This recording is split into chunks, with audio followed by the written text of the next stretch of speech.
So, IGN, everybody's favourite entertainment critics, are back. This time reviewing the latest episode of My Hero Academia.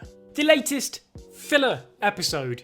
You know, that filler episode that was included in the manga? Yeah, this wasn't the video I originally planned to come back with, but it is what it is. It's probably worth starting off this video saying that this isn't an attack on the author of this article or review or anything silly like that, because that's just stupid. But for those of you that are unaware, we were recently treated to this beautiful article from IGN where the subject line to the article reads as followed. My Hero Academia pulled off a wild episode that could either be seen as filler or as a well-told story that deepens our relationship with an increasingly beloved protagonist.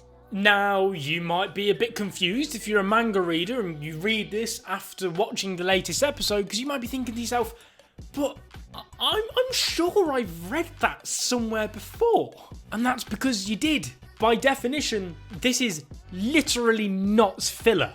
If you're going to review anime, don't use terms when in the context that you're using them are false.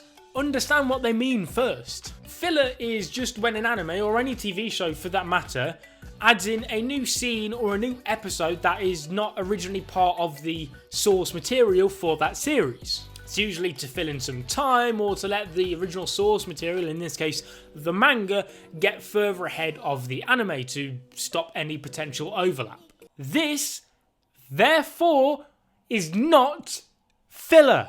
Anyway, let's have a little look at this absolutely golden article, shall we? So the crime that the show's committed to be labelled as filler was actually, in fact, Red Riot's backstory. This is what I had to say about it. Red Riot certainly becomes a more well-rounded, fully formed character, putting our understanding of him almost on par with that of Deku.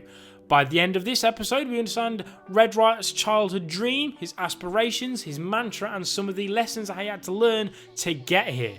All of this is executed perfectly well. There's nothing wrong with that. It's a perfectly written piece that sums up the viewer's experience of the episode. However, they just have to go on and then ruin it by just saying some stupid stuff like this. There are two ways you can look at this episode, which consists of one static brawl and one extended flashback. You can either appreciate it for being a well-told story that deepens our relationship with an increasingly beloved character, or you can see it as a needless filler when you'd rather see the season's main story get moving. And one of the things I like the most about this is the fact that they actually likened it to Goku vs Frieza. A 1 minute fight which was then dragged across several continuous episodes. Now, in my personal opinion, to me this just sounds like the writers like, ooh, we want big boss fight. It just feels contradictory in how they say it's a brilliant backstory that brings us closer to a character that's already loved in the fandom, in the community, and even puts him on par with our main character Deku. But at the end of the day, it's not a big boss fight, be angry.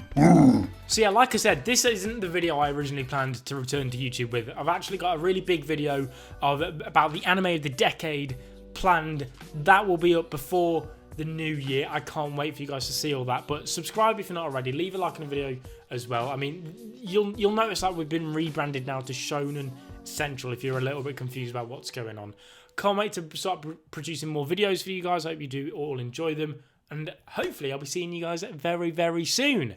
Yes, but until then, peace.